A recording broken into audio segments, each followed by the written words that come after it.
Os irmãos podem abrir a Bíblia comigo no livro de Oséias, capítulo 3.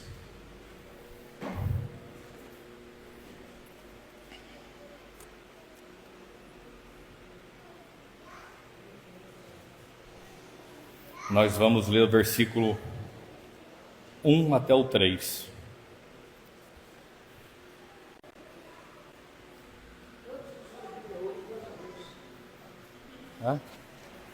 Quantos acharam? Digo amém.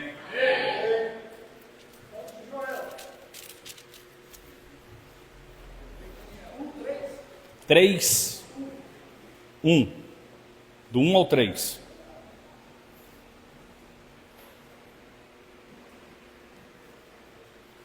E o Senhor disse: amém? E o Senhor me disse: vai outra vez, ama uma mulher amada de seu amigo e adúltera, como o Senhor ama os filhos de Israel. Embora eles olhem para outros deuses e amem bolos de uvas, eu a comprei para mim por 15 peças de prata e 1 homer e meio de cevada.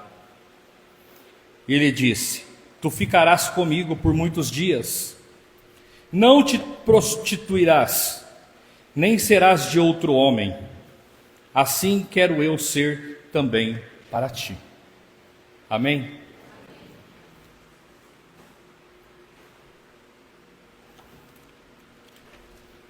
O Senhor me deu essa mensagem acerca de algumas coisas que eu venho meditando. E às vezes eu venho pensando, falando com Deus. Nós estamos estudando uma série sobre tudo entregarei. E eu venho às vezes falando com Deus esses dias: será que eu estou me entregando tudo? Será que eu estou conseguindo me doar mais para o Senhor? E lendo a Bíblia, o Senhor me trouxe para essa palavra, para falar uma palavra sobre um casamento.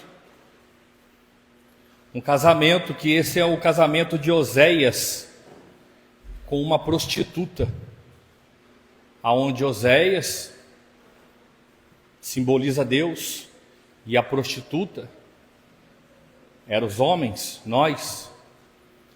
E eu comecei a ler e o Senhor foi falando algumas coisas comigo. E é uma história assim que muito triste, porque um homem que se guardava, um profeta, ele teve que ouvir a voz do Senhor e casar com quem ele talvez não queria casar. Mas para a gente entender um pouco, Oséias foi levantado no Reino do Norte. Nós já estudamos isso aqui uma vez, mas bem rápido para os irmãos entenderem. Lá atrás, quando Davi reuniu seu povo, trouxe a Arca da Aliança, reuniu o povo tudo junto a ele, construiu uma bela história. A Bíblia relata que Davi desce a sepultura, levanta Salomão, que começa não tão bem assim, mas termina até um pouco ruim. A própria Bíblia vai dizer ao longo da história que agora Salomão vai descer a sepultura. E o reino está meio atrapalhado. E quem vem agora é um homem chamado Roboão, que é o seu filho. E a Bíblia relata agora só problemas políticos, problema dentro da igreja, problema em tudo quanto é área. O que estava acontecendo nessa época ainda, um povo só, uma nação só, é que o povo já estavam ficando dividido dentro de um mesmo lugar. Ali havia o templo do Senhor, na época de Salomão, mas o povo já não estava mais buscando a Deus lá no templo. O povo já estava se dispersando. Nessa época, na época de Roboão, o povo já não estava mais dando crédito à palavra do Senhor. O povo não estava mais tão preocupado em buscar a Deus como antes, como quando foi feita a construção do templo. A Bíblia fala que de vários problemas, eu vou resumir para vocês. Um homem chamado Jeroboão vai e tem um atrito com o filho de Salomão, que é Roboão, e aí uma separação. Uma separação onde as 12 tribos eram unidas, 10 vai para um lado e 2 fica para o outro, ou seja, 10 tribos foi para o norte, 2 ficou. Aqui foi para o norte, era a capital de Jerusalém, aqui ficou no sul, era a capital de Judá. Agora, Esse profeta foi levantado lá no norte. As outras duas tribos estavam aqui no sul. A Bíblia vai mencionar que o povo que foi para o norte, eles tinham ido por causa de uma boa condição. Quando ainda o povo já estava se dividindo, mas nada politicamente, nada sério, através de um profeta, nada tinha acontecido, eles já estavam divididos. Quando houve a divisão, que vocês vão para um lado e o outro vai para o outro, a Bíblia diz que esse pessoal, as 10 tribos, nós estamos falando de 12, 10 tribos já estavam de olho no lado norte. Por que o norte? Se você for estudar o norte, lá a Bíblia diz que viviam os assírios. Lá vivia um povo que não temiam a Deus. É importante frisar isso. Lá vivia um povo que prosperava, um povo que vivia sempre em festa, um povo que fazia o que queria, um povo que adorava um Deus pagão, um povo que não tinha compromisso com o Deus Altíssimo, mas sim um compromisso com o Deus Baal. E quando se tem um compromisso com o Deus Baal, tudo pode. Qualquer sacrifício que não seja para Deus vale. E o povo de Deus estava olhando para essa circunstância. Então, quando houve a separação, eles falaram, vamos para o norte, porque eles estavam olhando a vida dos assírios. Mas quem estudou sobre os assírios sabe o final dessa história, porque assírio, ele nada mais é do que o mundo lá fora.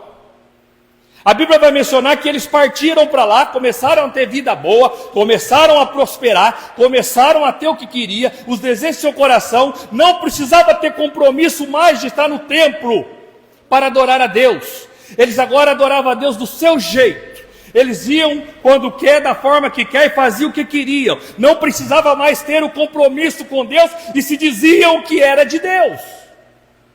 Esse que era o grande perigo. As pessoas estavam completamente erradas, dizendo que serve a Deus. E nos dias de hoje a gente vê algumas pessoas com pensamentos, com atitudes equivocadas e simplesmente fala que é de Deus. E nesse tempo, a Bíblia vai dizer que a terra está terrível, irmão. Deus já está irado, porque eles estavam olhando a vida de povos maus, que ia ter um fim muito horrível.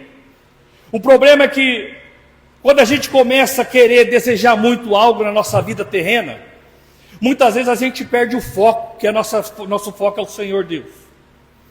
O irmão Adiel falou muito isso a quinta-feira aqui sobre o foco em Deus. E quando a gente deseja conquistar muito, a gente perdemos o foco. A gente começamos a trabalhar mais. A gente começamos a se esforçar mais. A gente começamos a guardar dinheiro. A gente começamos a ir buscar a tudo e qualquer custo aquilo que o seu coração deseja. Os dias passam, os anos passam e você está buscando aquilo que você almeja, porque talvez é o seu sonho. Mas se o seu sonho estiver saindo do foco, que é o Senhor Jesus Cristo, o problema vai ser grande no final, porque muitas vezes a gente começa a buscar e começamos a deixar a presença de Deus. Não temos o tempo devido para com Deus, mas nos esforçamos o dobro do tempo para conquistar aquilo que eu preciso, aquilo que eu desejo, aquilo que vai me saciar, aquilo que eu vou sentir prazer de tocar. Mas aquilo que não é apalpável, se der eu vou, se der eu faço. Não tenho tempo, eu estou cansado. É desse jeito que o pessoal estava agindo. Mas deixa eu dizer uma coisa para vocês. Houve um homem chamado Asaf. Teve um momento da vida dele. Ele se guardou a vida toda no templo do Senhor, na época de Davi. Ele guardava, ele era o sacerdote do Senhor, ele levava os cultos ao Senhor. E ele vai declarar no Salmo 73, que um belo dia da sua vida, ele parou de olhar para dentro de si e começou a olhar a vida dos ímpios. E se você começar a olhar no versículo 1, ele fala assim, o Senhor é bom para aqueles que são puros de coração. Mas ele começa a contar que eu, com os meus pés, por olhar a vida dos ímpios, eu quase me desviei. E depois você vai ler lá que ele começa a falar assim, que eu comecei a olhar a vida dos ímpios. Eu comecei a desejar a vida dos ímpios. Eu invejava a vida dos ímpios. Está escrito lá no Salmo 73. Ele começa a dizer, ei, o ímpio não tem compromisso com Deus. Eu estou aqui me guardando e o ímpio faz festa. O ímpio vive tranquilo. O ímpio não tem a obrigação de servir ao Senhor. O ímpio não tem por que guardar o Senhor. O ímpio nem sequer quer conhecer ao Senhor e está lá vivendo feliz. Ele está dizendo isso daqui no Salmo. E ele está falando assim que o meu coração invejava ser igual a um ímpio. Mas lá no versículo 15, você continua lendo, ele vai falar assim: mas eu parei e olhei para dentro de mim e entrei no santuário do Altíssimo e comecei a falar com Deus esses desejos do meu coração, e o Senhor começou a me mostrar o fim deles. Os olhos deles, o Senhor começa a dizer, estão cheios de gorduras, a sua língua só tem maldade, mas o fim deles é a destruição. Aí a Bíblia vai dizer que ele voltou para o santuário do Senhor, porque ele estava olhando a vida de quem não devia olhar, ele estava fazendo o que não deveria ter feito. Qual é o nosso foco? Olhar para o autor e consumador da nossa fé. Mas a gente fica vendo tanta coisa aí fora, tanta coisa boa, palpável, que nós começamos a desejar, e quando nós começamos a inclinar o nosso coração para ele, quanto menos sem a gente perceber, nós já estamos ali, fisgados pelas garras do inimigo, que se torna muito difícil voltar depois. E nós vamos ver isso daqui. Aí a Bíblia vai dizer, no capítulo 4, versículo 2,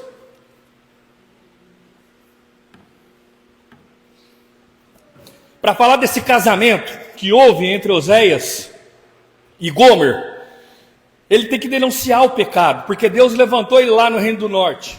No capítulo 4, versículo 2, ele diz assim, Oséias relata a decadência do povo, que prevalece é perjurar, é mentir, é matar, furtar, adulterar, homicídio sobre homicídio. Um povo que lá atrás estava servindo a Deus, agora está mentindo, adulterando, roubando, matando, homicídio em cima de homicídio. Está lá. E o povo ainda dizia que servia a Deus. Por isso que se vocês for ver depois do final da história, Palestina com Israel tem esse problema. Porque Israel ainda permaneceu no sul, a Palestina do norte. O norte se intitulava buscar a Deus dessa maneira, buscando a Deus, matando, roubando e sendo homicida. E Oséias vai ainda no capítulo 4, versículo 6, ele denuncia mais um pouco. O meu povo está sofrendo por falta de conhecimento. E o sacerdote daquela época responsável por pregar a palavra não estavam mais pregando a palavra. Ou seja, ninguém estava preocupado em buscar a Deus. E o sacerdote daquela época, que era responsável por ensinar a palavra do Senhor, também não estavam ensinando a palavra do Senhor. Estava todo mundo perdido, porque ninguém mais queria ter compromisso com Deus. Agora no capítulo 4, versículo 11, a Bíblia vai mensurar a sensualidade, o vinho e o mosto que tiraram o entendimento daquelas pessoas. A sensualidade, o mosto e o vinho. Meu irmão, a pessoa fica cega. A bebida, o mosto, tudo em excesso, ela vai cegar a pessoa. Uma pessoa que se entrega nesse tipo de vida, ela não tem como mais discernir sobre Deus e guardar a palavra de Deus. Ela começa a entrar por um abismo. E a Bíblia diz que um abismo puxa o outro abismo. E agora ainda, a gente vamos ver aqui no capítulo 5, versículo 13. Quando Efraim viu a sua enfermidade e Judá a sua chaga, Efraim era um termo usado para Israel. E agora Judá entra na conta também. Quando eles viram a sua chaga, o que a Bíblia diz? Vai dizer que eles foram procurar ajuda. Foram procurar ajuda para quem? Para a Síria. Sua Bíblia diz que eles subiram ao principal rei da Síria para que os acudisse. Mas o Senhor disse que eles não conseguirão curar as suas chagas e nem sararão as suas feridas. Sabe por quê, meu irmão? Uma pessoa quando está longe do Senhor, mesmo se dizendo que é cristão, ela começa a enfiar a sua vida por um problema. Ela vai buscar olhando as coisas do mundo, ela vai se enterrando no mundo. Chega uma hora que você sabe que você está errado, mas você fala, não consigo mais voltar. Eu vou procurar ajuda. Mas para quem você vai procurar ajuda se não houver arrependimento? porque o Senhor está esperando o arrependimento. Ainda que nós estivermos todos sujos, Ele nos limpa, quando nós voltarmos ao Senhor de todo o nosso coração. Mas se você não quiser o arrependimento, você vai procurar ajuda em quem? No Senhor? Aquele povo foi procurar ajuda em quem? Nos assírios. E muitas pessoas estão perecendo e procurando ajuda em lugar errado, com pessoas erradas, porque está levando uma vida, um estilo de vida errado. Não deveria ter feito, mas fez. Não deveria estar lá, mas estava. Não deveria ter ouvido, ouviu, fez. Agora, em vez de se voltar para Deus, a Bíblia diz que eles foram buscar ajuda nos assírios. A conta vai ser alta, meu irmão. A conta vai ser alta. Que os assírios são maus. Os assírios são maus. E aí eles foram buscar nos assírios. Eles falaram, não adianta que a sua chaga não vai ser curada buscando ajuda nos assírios. As coisas vão piorar. No capítulo 6, versículo 4, a Bíblia vai dizer que eles então resolvem voltar-se para Deus. Mas essa volta que eles voltam para Deus, se você ler depois um pouco mais, vai dizer que não é uma volta verdadeira. Sabe aquele negócio que quando o calo aperta, de verdade eu corro para a igreja? É complicado, irmãos. A gente viveu uma vida longe de Cristo. E quando o calo aperta eu volto. Deus te aceita, aceita. Mas aqui está dizendo que o povo estava voltando uma volta rasa, superficial. Só está voltando para Deus por causa dos seus problemas. E Deus, Ele me conhece no mais profundo do íntimo. Quando eu volto, Ele sabe se eu me arrependi ou não. A Bíblia diz que eles estavam se voltando para Deus, mas não de coração. Não havia arrependimento, havia remorso. Qual a diferença entre Pedro e Judas? Os dois decepcionaram a Jesus. Mas tinha uma diferença. A Bíblia diz que Pedro se arrependeu profundamente. Mas Judas não se arrependeu. Judas sentiu remorso. É isso que aquele povo estava sentindo. O peso do remorso de estar fazendo aquilo que não deveria estar fazendo. E a Bíblia diz que estava então agora acontecendo uma volta rasa. E ele fala assim, o que te farei eu, Efraim? O que te farei eu, Judá? Se você é como uma nuvem, que do amanhã, uma nuvem do amanhã e como um orvalho da madrugada, que logo cedo passa. É um cristão que deveria estar firme com Cristo, mas passado um mês ele já não está mais aqui. É como uma nuvem que você vê daqui 3, 4 horas, a nuvem já foi embora. Deus está falando isso para com o povo. Deus está muito irado, meu irmão. Deus estava falando de uma forma que, para eles, se vocês têm que se arrepender, porque o caminho de vocês vai ser cruel. O poder da decisão sempre esteve em nossas mãos. O Senhor tem grandes planos para a nossa vida, mas a decisão está nas minhas mãos. Se você ler lá, o livro de Êxodo no capítulo 12, quando chegar no versículo 22, você vai ver o poder da decisão que muda uma história. O faraó daquela época disse assim, o povo hebreu está crescendo muito, vai dar problema. E ele fala assim para as parteiras, eu estou te dando uma ordem, todos os homens que nascerem, vocês matem. E vocês vão ver no versículo seguinte, o poder da palavra de Faraó. O inimigo lançou uma palavra e era uma ordem. O que eles fizeram? Se você ler lá, eles mataram os homens que nasceram? Não. E quando o Faraó descobriu que as parteiras não estavam matando os filhos homens, Faraó foi falar com elas, o que aconteceu com a ordem que eu te dei? Elas falaram assim, as mulheres hebreias são tão fortes quanto as egípcias. Quando a gente ia fazer o parto, ela já tinha feito e a gente nem tinha mais visto os filhos. Você está entendendo que elas não fizeram o que o diabo mandou elas fazer? Ainda que elas fossem decapitadas, elas seguiram o contrário, porque a Bíblia vai dizer, no versículo 17, que elas temeram a Deus. Elas tiveram o poder da decisão na mão delas, que mais tarde o Senhor ia libertar aquele povo, ia precisar de todos aqueles homens. Eu estou dizendo para vocês, irmãos, que o problema que está sobre a nossa vida, nós temos o poder da decisão de decidir se vamos continuar enfrentando esse problema sem Deus, ou se vamos voltar-se para Deus. Independente da circunstância, independente da situação, independente de qualquer consequência, nós podemos, o Senhor está pedindo para voltar-se verdadeiramente para Ele. Nós temos esse direito, mas está nas nossas mãos se você se quer decidir ou se não quer, buscar verdadeiramente, se quer se aproximar ou se você quer ficar cada vez mais longe. E aí ele falou aqui que o povo está voltando para ele, mas é uma volta rasa. Agora no capítulo 11, o profeta vai denunciar mais um pouco esse pecado. Ele vai falar que o povo está se inclinando cada vez mais para o pecado, porque o meu povo é inclinado a desviar-se a mim, e se é concitado a dirigir-se acima, não faz. Não está ali. Mas o profeta está dizendo que o meu povo é inclinado a se desviar-se de mim. E quando é chamado, concitado, quando é chamado para me buscar acima, não fazem. Queremos viver uma vida tranquila, uma vida fácil. Queremos viver uma vida sem ninguém ter que cobrar a gente. Mas quando a gente fala para buscar a Deus, não fazemos. Mas se é para pecar, pecamos. Está aqui, irmãos. A Bíblia é viva. É tanto para ontem, hoje e para amanhã. Eu tenho certeza, eu olhei para dentro de mim e falei, meu Deus, eu preciso melhorar mais. Porque assim, você verdadeiramente que se esforça, que acorda cedo para ir trabalhar, que dá o seu melhor, que às vezes engole calado coisas do chefe, de quem quer que seja do seu superior, você faz a mesma coisa para Deus?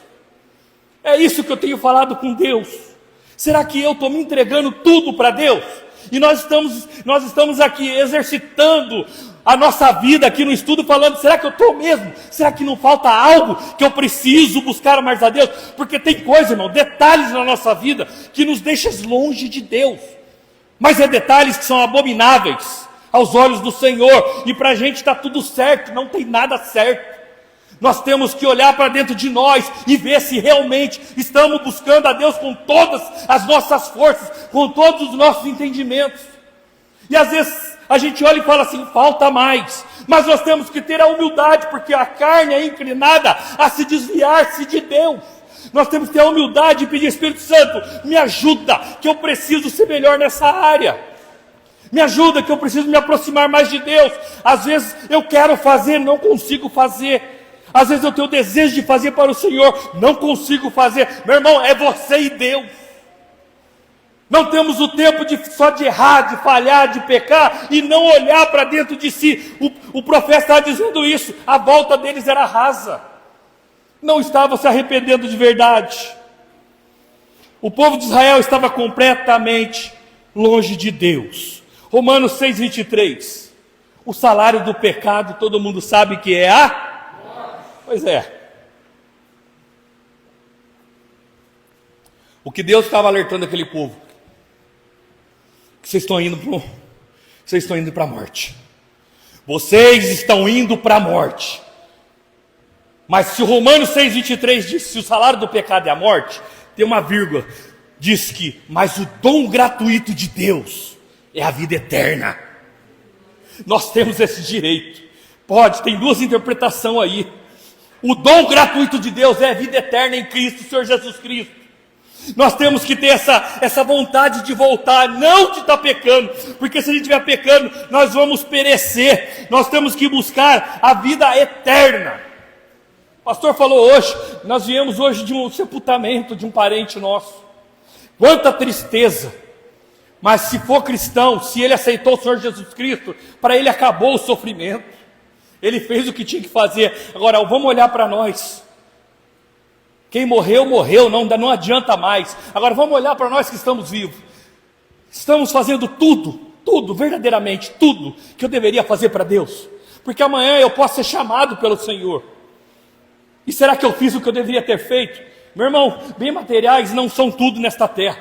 A nossa briga nessa terra sempre vai ser bem material quanto espiritual.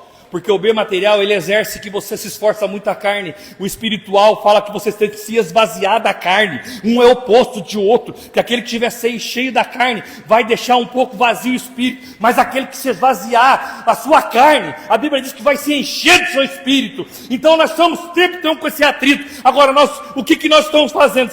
Se nós formos chamados amanhã, está tudo certo.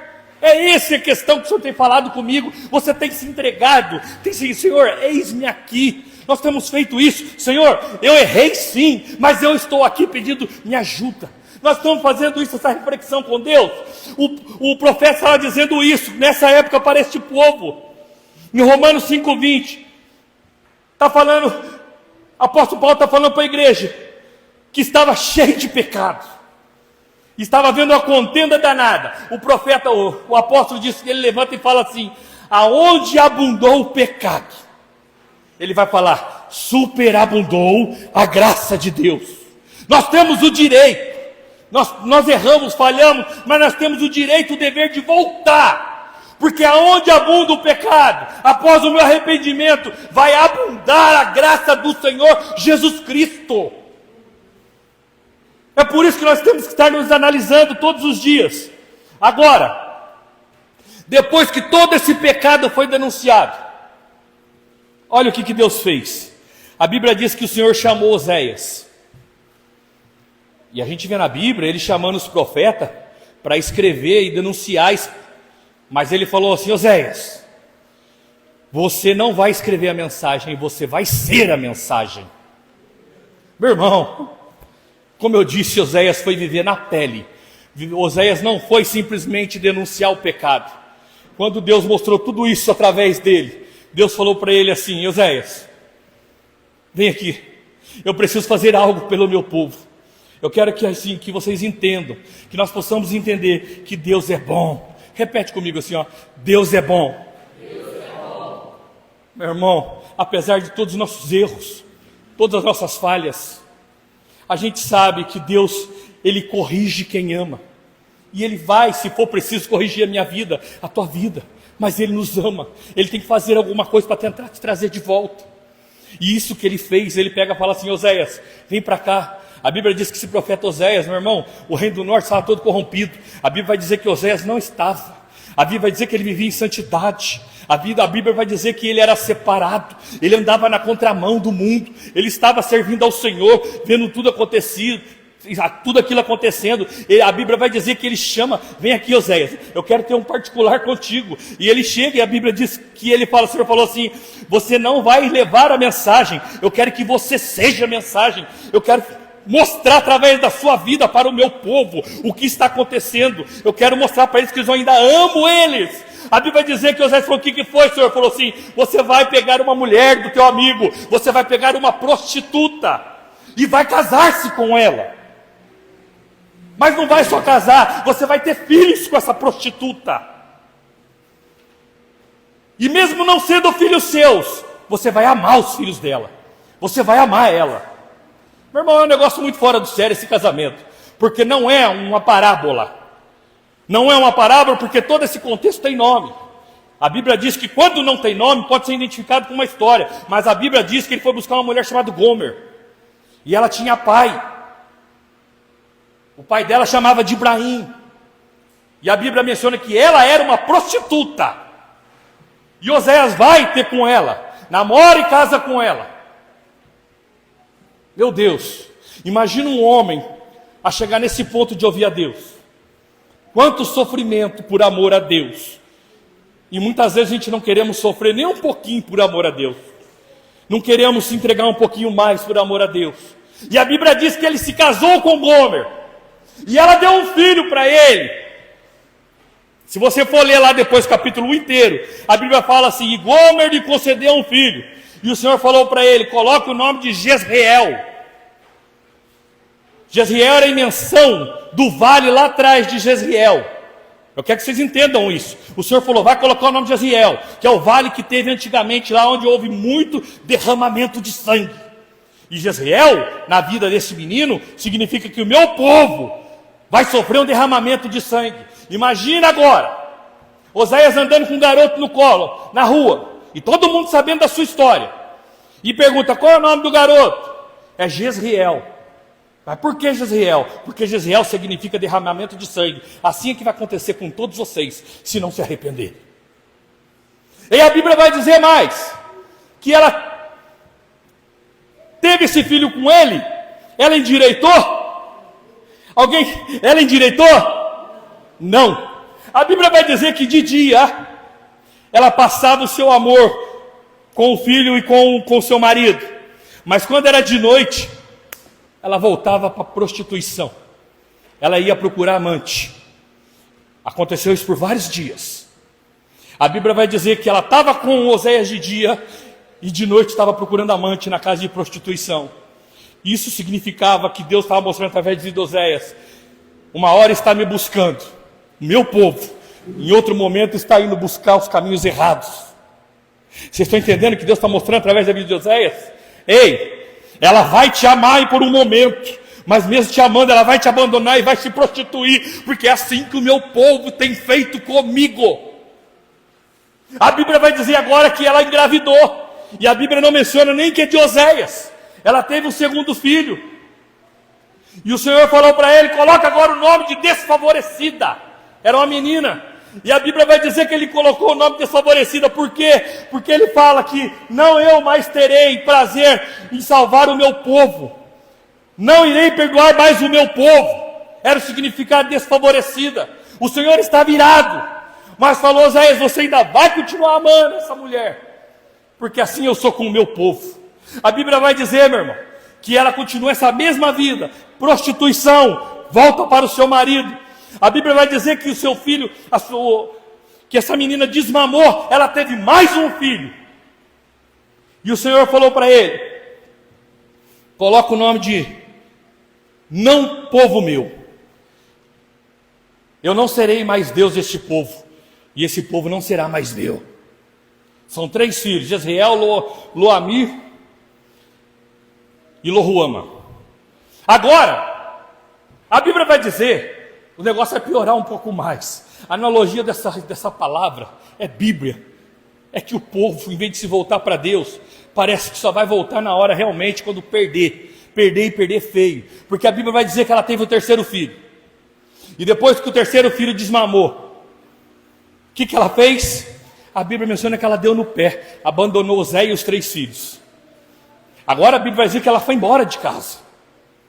Vai dizer que ela foi lá para o lado da Samaria. A Bíblia menciona que ela foi procurar uma casa de prostituição para morar nesta casa. Ela não queria mais ficar com Oséias. Ela abandonou tudo. Você tem noção de que Deus faz tudo pela gente? De que Deus é bom o tempo todo, e muitas vezes a gente viramos as costas para Deus? Essa era a mensagem que estava acontecendo através da vida de Oséias.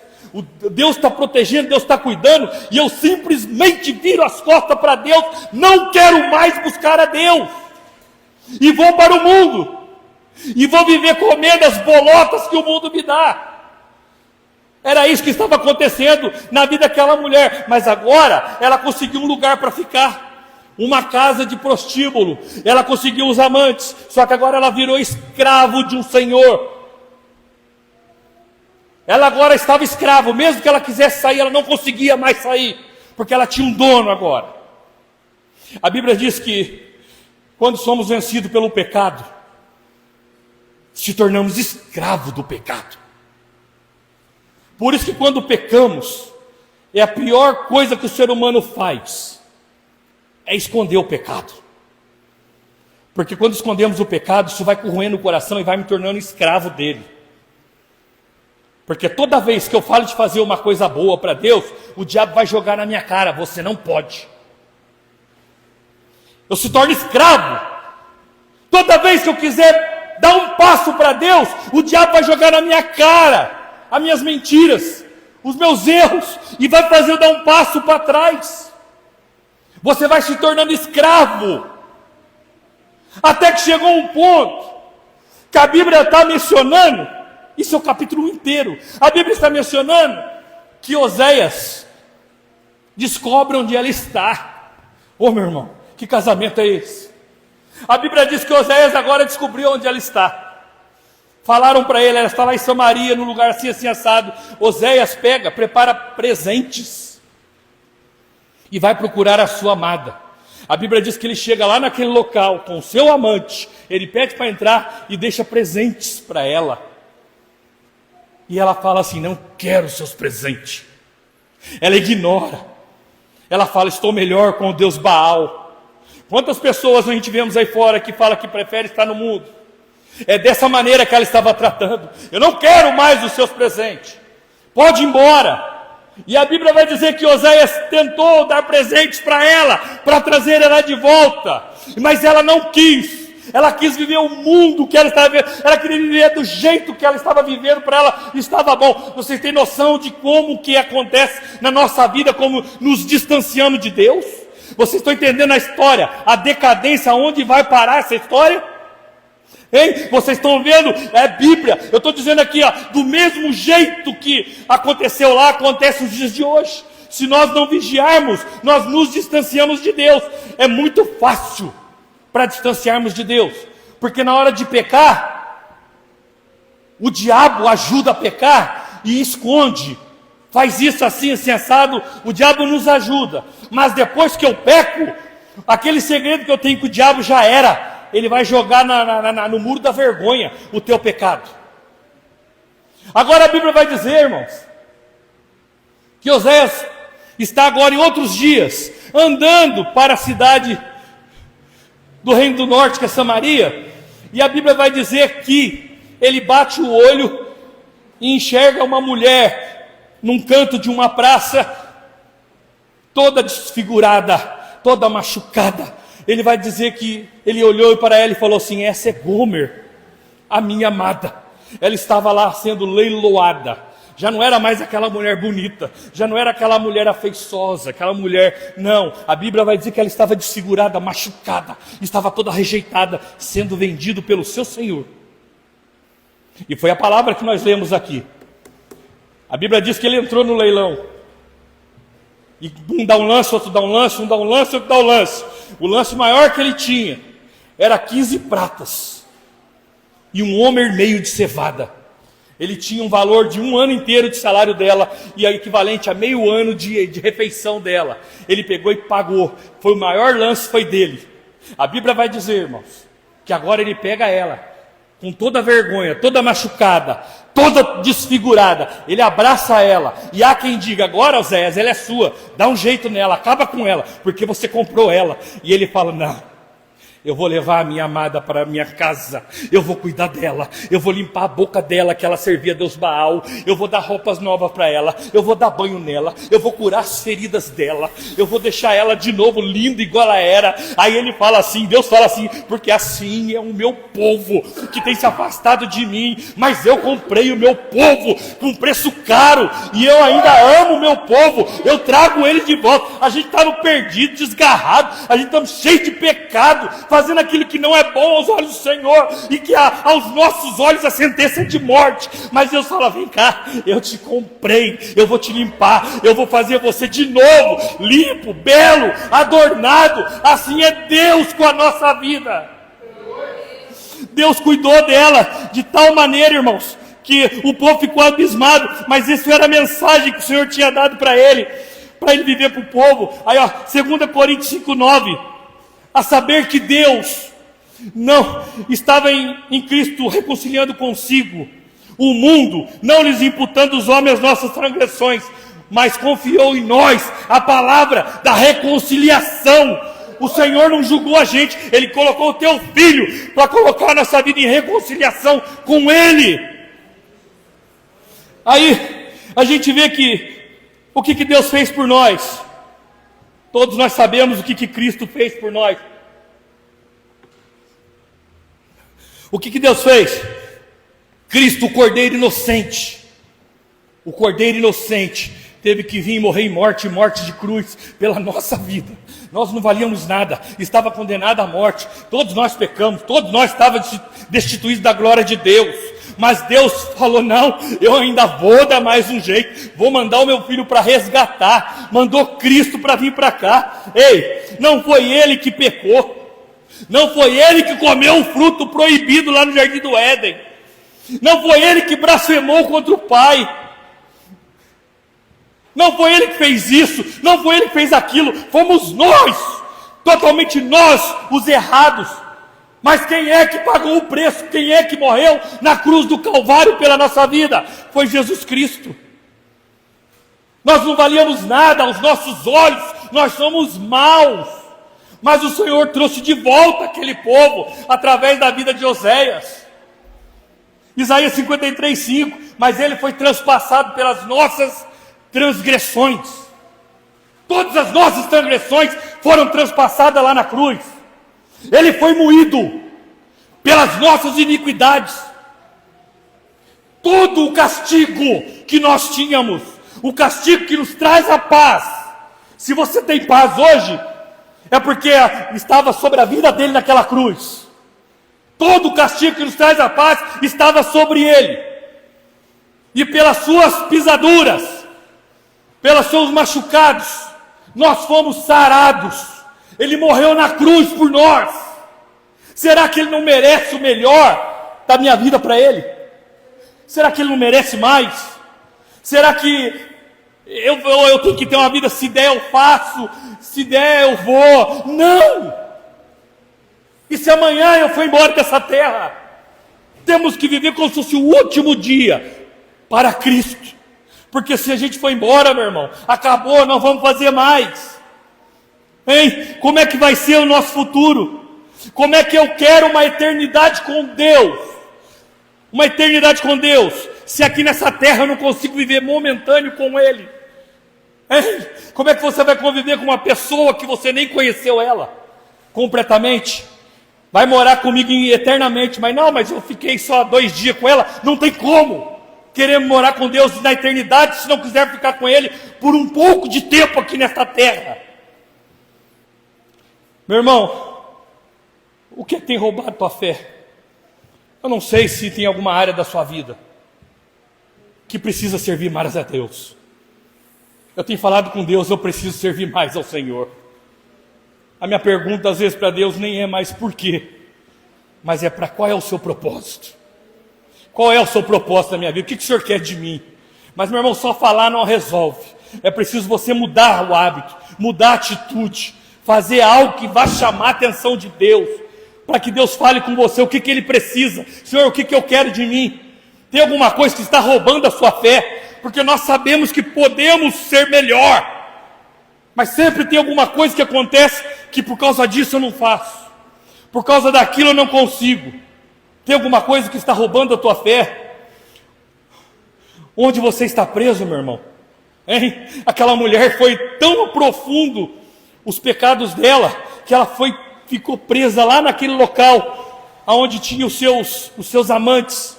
Aonde você está preso, que não consegue se romper? O que está te impedindo? Qual é a área? Qual é a área que você fala, Deus, eu quero, mas eu não consigo? O que está acontecendo? Porque Deus já fez o que tinha que fazer pela nossa vida. Quem é o seu provedor? Quais suas forças? Quem é o seu Jeová? Se você acredita somente nas suas forças, você não acredita no Jeová Jiré. Você só acredita enquanto você tem força. Como está o seu jugo? Como está o seu jugo? Está pesado? Se está pesado, tem alguma coisa errada. Porque o Senhor Jesus falou assim: o meu jugo é suave, o meu fardo é leve. Eu não sei como é que você está, se falta se entregar alguma coisa a mais para Deus, mas eu falei, Senhor, eu preciso me entregar mais. Eu preciso me entregar mais para o Senhor. Sempre precisamos, sempre tem mais. Vamos colocar de pé nesta noite. Vamos agora pedir para o irmão, vai cantar um louvor e vamos refletir dentro da gente. Falta alguma coisa, eu preciso desprender de alguma coisa. Olha para dentro de você e diz se tem alguma área que você precisa ser melhor. Seja franco com Deus. Se você errou, põe para fora. Não esconda isso, porque Deus já sabe. Deus só está esperando você pôr para fora. Tem alguma coisa que você pode ser melhor? Se você tem o desejo de melhorar, você é preso em alguma área, está com alguma dificuldade, meu irmão, você está no lugar certo. Aqui é o lugar. O Senhor Deus não veio para os sãos. Jesus disse que veio para os feridos. E nós precisamos do Senhor. Aleluia. Passando aqui para falar que terça-feira, às 19h30, estaremos aqui com a reunião dos homens, que está sendo uma bênção. Deus tem falado grandemente aos nossos corações. Você é o nosso convidado. Venha. Graça e paz. Eu venho aqui convidar vocês a estar conosco na terça-feira, às 19h30, para a oração de mulheres. Conto com vocês. Graça e paz, meus irmãos, tudo bem com vocês? Fazer um convite para toda quinta-feira, às 7h30, o culto de ensino aqui com a gente. Vem, você não vai se arrepender. Graça e paz, passando aqui para convidar você a trazer seu filho à quinta-feira às 19h30 para o nosso ensino das crianças. Está sendo uma bênção, conta com a tua presença, vem! Ei, jovem, hoje meu papo é com você. Estou aqui para fazer um convite. Venha para nossa classe às 7h30, às quinta-feira, aprender mais sobre Deus. Espero vocês. A Graça e Paz, eu estou aqui para convidar vocês, todos os domingos, às 19h30, o nosso culto com a família aqui. Venha com a sua família para adorar o Senhor.